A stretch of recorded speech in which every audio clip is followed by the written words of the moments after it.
Chers téléspectateurs, dans le cadre du Parlons-en, je voudrais avec vous encore parler de carême. Mais est-ce qu'on en parle trop? Non, je pense que c'est le moment favorable et il est bon que nous puissions connaître et savoir pourquoi est-ce que ce temps nous est donné et pourquoi est-ce que nous devons vivre de manière spéciale ce temps. Alors, carême, 40 jours pour nous convertir, carême, 40 ans pendant lesquels Dieu a fait cheminer son peuple hébreu dans le désert pour arriver à la terre promise. Il y a aussi, pendant 40 jours, vous le savez, Jésus s'est retiré au désert pour prendre du temps afin de pouvoir annoncer l'évangile à ses frères et sœurs, proclamer l'évangile du salut. Aussi, dans toute la pratique liturgique, le carême a toujours trouvé sa signification dans le rapport avec Pâques. Carême nous amène toujours à Pâques. Le temps de carême invite instamment donc les chrétiens que nous sommes à écouter la parole de Dieu et à vivre dans la prière, et il les dispose à célébrer les mystères pascal. C'est ce que nous dit le livre de la liturgie. Alors le carême est donc la démarche de tout individu et peuple désiré d'intensifier sa préparation au mystère pascal du Christ ressuscité. C'est cela, carême. Et comme disait le Christ, voilà, les temps sont accomplis, le royaume de Dieu est tout proche, répentez-vous à la bonne nouvelle. Marc 1, verset 15.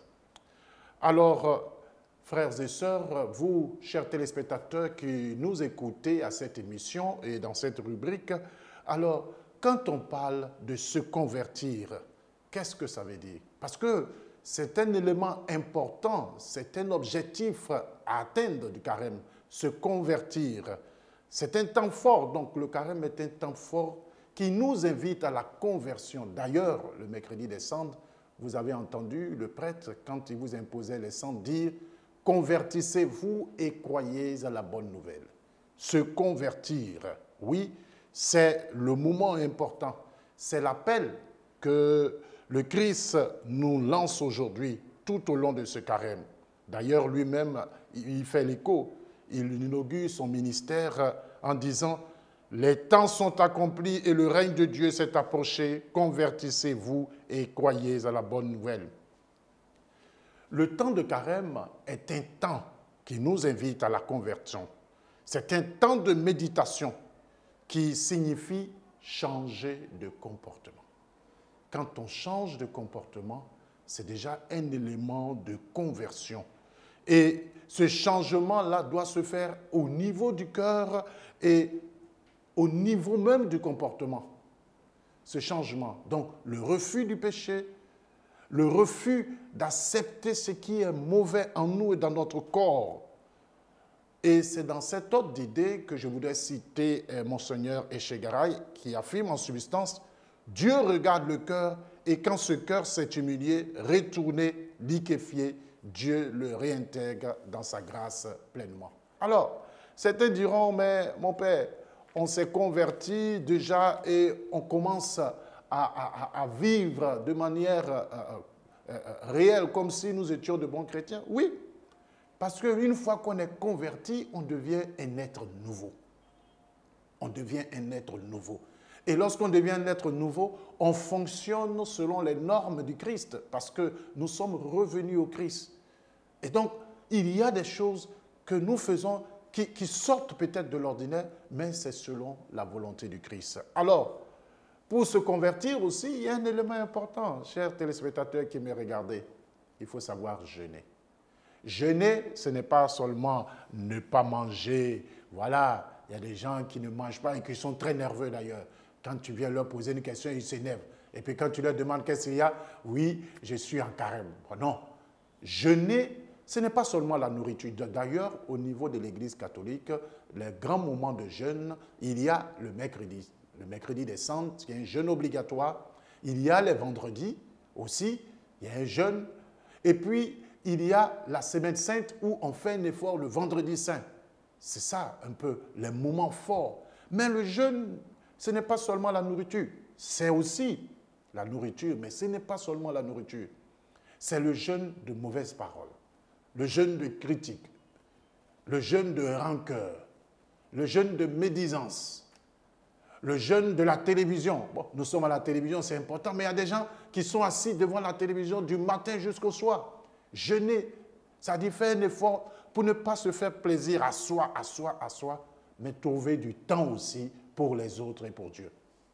Dans ce monde où nous sommes aujourd'hui, vous avez dû constater, vous êtes en famille, même à table, vous êtes en train de manger ou vous êtes assis au salon, mais chacun est sur son portable, en train de dialoguer avec quelqu'un qui est loin.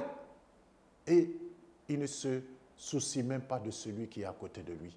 Si on pouvait gêner de ce matériel-là, de ce moyen, de ces nouvelles technologies, faire un jeûne pour pouvoir parler à ceux qui sont à côté de nous, être sensible à ceux qui vivent.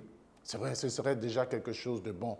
Et puis, le carême, c'est un temps de réconciliation. Ou, quand on parle de réconciliation, surtout dans notre pays, c'est un peu compliqué.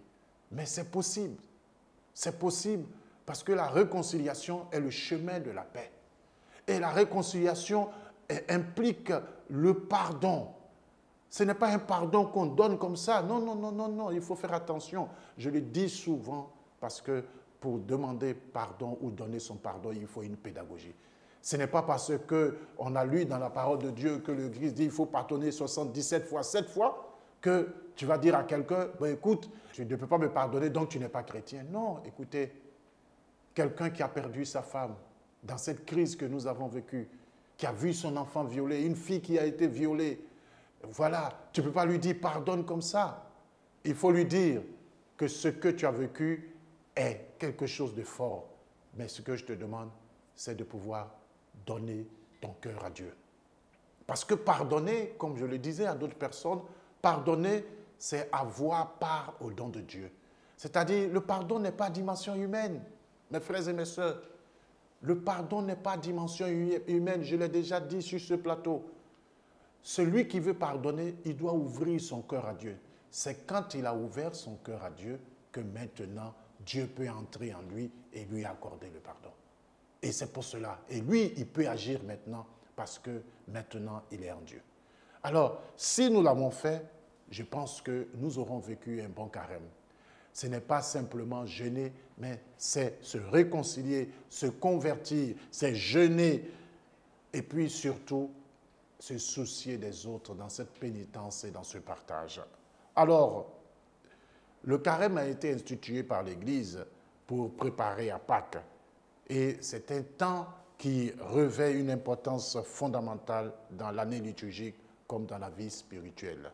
Alors ici, nous pouvons faire notre, chers téléspectateurs, les paroles de Saint Léon le Grand qui dit, et je cite, « C'est dans la mesure où quelqu'un aura vraiment passé saintement ses jours qu'il pourra religieusement célébrer la Pâque du Seigneur. » Alors finalement, chers téléspectateurs, et je vais terminer par là, le carême, c'est la démarche de tout peuple désiré d'intensifier sa participation au mystère pascal du Christ ressuscité.